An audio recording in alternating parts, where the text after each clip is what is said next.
Now presenting the RK Ultra Podcast, Expanding Your Minds. whether you want it or not. Welcome to RK Ultra. Today is a very awesome episode, a very special episode. It is kind of serious. We're going to be tackling a more serious issue than we usually tackle on this show. So bear with us here because we're not generally serious people. Today we're going to be talking about the mole people. And when I say the mole people, I'm talking about real live homeless or maybe describably not homeless people that live under tunnels in like Las Vegas and other major cities. And here to talk about this subject with us today is our friend Chris.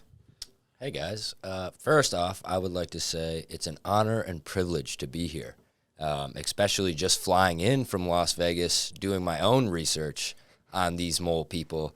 And let me tell you, it is impressive what they're working with down there.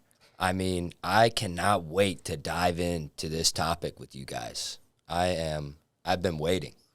Days. We are very excited to have you on, Chris, because this is an important topic in today's society because mole people, as you know, are comprised of like 10 to 20% of veteran population. And I believe you're a veteran, aren't you, Chris? Yeah, that's right. I actually work directly under Donald Trump. And, I mean, you know, I can say that now, but most of the pictures you don't see me, they kind of edited me out, you know, security reasons, but... Yeah, no, I understand. Well, thanks for coming on this program, and I'm so happy that you're so knowledgeable about this subject and so ready to do this. So, RJ, what are these mole people really like in your studies? Well, specifically mole people, the people who live in the tunnels under these cities, are usually drug addicts. About 95% of them. Like I said, a good portion of them are veterans who are just really down on their luck. Just generally people who are down on their luck, who are feeding off of the filth of society, hoarding it under these tunnels in the safety of the dark with the rats. And it just sounds... horrible to me. Yeah, horrible. But I mean, a lot of these people have seemed to like set up shop in there. You know, they Yeah, have their yeah. own caves. Apparently, there's sections. There's heroin addict sections and the meth head sections. Apparently, you know, those guys don't really get along. You know, one side's active, one side's not. Yeah, So and sometimes these people live down there for years. yeah, Years. You know, Chris. Yeah, so absolutely, you guys are absolutely right. In my experience, just talking and meeting with these people, most of them are great people. They've had some hardships and they couldn't bounce back from it, and that's just the way the world works. It's unfortunate for them, but hey, they're down there. Some of them living like kings. Fair enough. Yeah, And you're queens, right. And queens, can't forget them. But yeah, there are definitely sections. There's a hierarchy, Yeah. as many people do know or don't know. They're really unique people, I would say. You can learn a lot from them. I think society can learn a lot from them. Basically, I had a friend actually once. He lived in Las Vegas, and he went down there when he was a kid, you know, 13, 14, early teenage stages, and they would actually teach him how to gamble. So at this point, they're putting great members of society back out into the real world. Yeah. And they're teaching life lessons. He's probably one of the best gamblers I know, and he learned it down in Storm Drain in Las Vegas. I mean, that wouldn't be where I would go to learn how to win at gambling, but You don't know, man. You know, I have heard that a lot of the ones under the storm drains in Vegas are ex-gamblers, you know, or This is true. cross addicted, which makes sense, you know. Yeah. And it's really sad that we can't find a way to help these people. Yeah, absolutely. I mean, some of them collect Social Security. Some of them have jobs. It's unfortunate that they can't afford their living situation. I mean, Las Vegas, expensive, yeah. big ballers. You know how it goes. But yeah, and some of them gamble. They go in there, gambled. I'd say they're the smarter group, the Las Vegas region of mole people. I mean, mole people in New York City, you know, kind Meth of heads. Yeah, you know, but at least in Vegas, you know, they can make some money. Just keep fairly nice temperature out there. Yeah, lie low. Yeah, exactly. Yeah, they're definitely more advanced in the mole people society. Okay. You So know? there really is a hierarchy. And there's probably good places in the underground and worse places. Like this is storm drains, so a lot of it actually floods out. So like there's a group that has to lose their home every so often, probably groups that don't, you know. Yeah. Absolutely, yeah. I mean, some of the guys they have full beds on pallets, so it doesn't wash away. But as you know, those storms happen so quick. It comes down from the mountains, and you might have 1 to 2 minutes to get out of there, get all your well, not all your belongings, what little they have, some of them. But they got to get out of there quick, save their lives. They're fighting for their lives already, so. I mean, you know, people on meth are pretty crafty, you know. They can adapt to situations, react fast. They don't sleep much, you know. It's Yeah. true. I mean, it's a horrible addiction, but I mean, if you're faced with the reality of it, they're very organized. It could be beneficial if you want to look at this from a positive standpoint. I mean, you compare meth to heroin. Heroin is kind of. I would never call meth beneficial, but heroin does seem like the much worse option of that. I mean, if you're already down on your luck, the last thing you want to be is also lazy and in a trance half the time. For sure. That's why I would argue that it's beneficial to be a method. You get stuff done, like you said. You don't sleep. You're constantly gone. As far as I'm concerned, you know, you could be a functioning member of society on it. We just need to learn how to tame them. It's true. Oh, well, I mean, in a way, it's true. We need to learn how to get less drug addicted people off the world, because that's really what it is drug addiction runs so rampant. And we as human beings, a lot of us don't want to look at it. You just don't want to see it. And that's why You turn a blind eye, and, you know, they just, you know, we force them into tunnels. there are many questions on how we deal with that, you know, if it's policing or less or whatnot, make it legal, don't make it legal. But the reality is that this is what's causing a lot of it. Really, in the end, we need empathy for these people who are just like us. They just have mental problems and addictive personalities that really just take over their life and put them in tunnels. I completely agree. It's definitely unfortunate to see, and to, you know, piggyback off of what Kevin said. It's quite unfortunate that they are in those situations, and most people don't want to look at it, and that's sad. You're right. I'll admit it. I'm driving by. I'd probably roll up my window. Maybe if I you know, every once in a while for some good karma, I'll if I got fast food, something, I'll hand some out the window. Be a nice guy, but most of the time, click the window up. All seriousness aside, if I just woke up as a mole person, like if I had made a series of very bad decisions and I was just a mole person, I would probably, you know, I'd probably do the meth, and I'd probably get, you know, the best place. I would be the best damn mole person I could be, you know. How would you survive if you woke up and were just a mole person? First, I think everybody's reaction is, I got to get myself out of this. Yeah. You know, you got to. I'm sure some of those people don't want to be there. Some of them might. But I would say if there's no turning back, I'm already there. First things first, I'm pushing right into it. I'm accepting the gravity of the situation.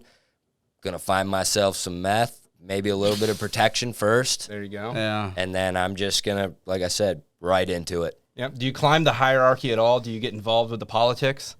I think at first you kind of want to lay low. You know, you want to stay low. You don't low on the totem pole. No one really knows your name. Maybe even knows you're there. Then you slowly just ease your way into it. You don't want to come in there trying to, you know, you're running for mayor right away. That could put some put some bad juju You're on you rattling when you're cages. sleeping. It's already like a prison down there. So Exactly, and you don't know what's going on. I think you just take a slow approach. Mm-hmm. Be nice to people, respectful, gain a following. Mm-hmm. Yeah, it could never hurt. Yeah, absolutely. And then I think once you are in charge, you run it. You run that thing. You turn it into a high-functioning society. You really do. You could, if you had an army of mole people, I guarantee you the hardships they've been through compared to what we, you know, all three of us, including, I mean, we have phones, showers. We're pampered.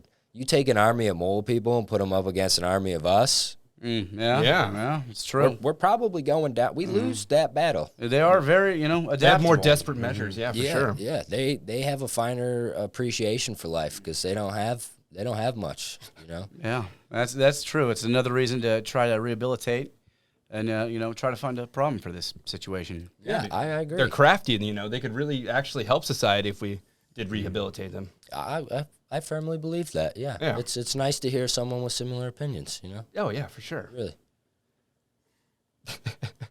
Mole people under Las Vegas. I can't believe we're actually having this conversation. It's just such a topic that needs to be brought to the world's attention, but no one, like we said before, no one wants to do it. Yeah. Have you heard of those urban adventurers who just go down there and just make friends with them? You've done it, Chris. Yeah, yeah. I just flew in on the red eye. I didn't get a wink of sleep. I went out there, just basic camera, nothing crazy. I brought a Polaroid with me too, so I could take some pictures with them. Souvenirs for them. Oh, that's very nice of you. Look at that. I mean, just some of them have phones. They could YouTube me, be on there one day. They'd be like, I got a picture with that guy. But yeah, they are. You go down there, and at first, I'll admit I'm a little nervous. I can hold my own, but when the lights are off, we all know as kids sharing a room with our uncles. It's not a good thing. Yeah. No, you don't know what's happening in that corner. No. Yeah. Especially when there's meth and heroin involved. Too dark. Yeah. Yeah. It's just Too dark. It's like the ocean. Just so much of it's unexplored. Yeah. Unexplored territory. And and let me tell you, we are not the top of the food chain down there. And in those tunnels, I can imagine. It's a whole new universe with new rules. I think there should be studies there all the time, 24/7. Just a camera down there with night vision on it. We've got to bring this to the surface. I mean, we could weaponize these people. And that's partially why we're talking about it today here on the RK Ultra podcast. No, we're not gonna weaponize. We have the to. Frickin' mole people. What are you talking about? Weaponize them for the good, Kevin. We're not for the good of society. We're not gonna weaponize the mole people. A good weapon yet. No, I'm kidding. In all seriousness, there actually are some good groups that go in there and actually try to pull some of these people out. There's some charity groups that go in and try to take out like pregnant women and whatnot. So I mean, there are people that are trying to help the situation, but there's really not enough knowledge about it. Like the algorithm just fed me some YouTube videos about it a few nights ago, and I was like, I've never even really thought about this, that there are really underground societies living all over the world, and especially all over the U.S. Yeah. We don't really do anything about it. Or much. But Chris is. Yeah, I mean, a few nights ago, Kevin sent me a video. He said, hey, look at this. I think this is a topic that you should possibly include in your list of interests. So I called up Floyd, got on the private jet out to Vegas, and sure, nothing. Went out there and did it. You don't know what I had to go through to get this man on this podcast. Seriously, today. It was degrading, let me tell you. Yeah, we still have some things to work out, but I know it'll happen. I'm looking forward to it. Me too.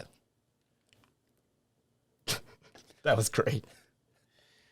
All right, well, I think today's episode has gone fully off the rails. What do you think? Oh yeah, no, it's. I think it's completely on the rails, and it's just chugging forward towards the dream, towards the progress. Mm-hmm.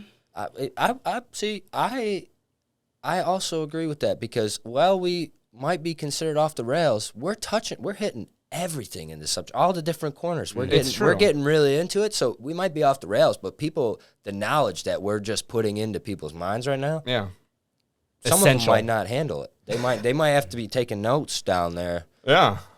Well, it's definitely more awareness for the subject than was happening before. Oh yeah. Yeah, you won't see this stuff on the news. No. Our audience has a vast reach from coast to coast, globally, really.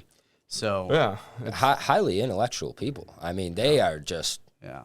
I watch the videos. I'm a huge fan of the videos, and I see the people. The degree of people you bring on this podcast, and it's simply amazing. Oh, please stop. Don't. I can't take that much. I'm a very humble person, and it's just thanks for being on with us today. Yes, thank you for talking about the mole people. I'm gonna start crying. No, don't do that. I get awkward with criers. I'm not. the best to deal with emotions. That's why I was able to go to mole people pretty easily. You know, I see that stuff kind of just, sucks, but I feel sympathy for them as everyone should. Yeah. But at the end of the day, I do like my bed and private jet. So Yeah, I mean, who doesn't? I agree with that. Well, if you have any stories about the mole people, please tell us in the comments below, or any solutions to this horrible problem. You can follow us on Twitter and Instagram at RKUltracast. Or find us at www.rkultra.com.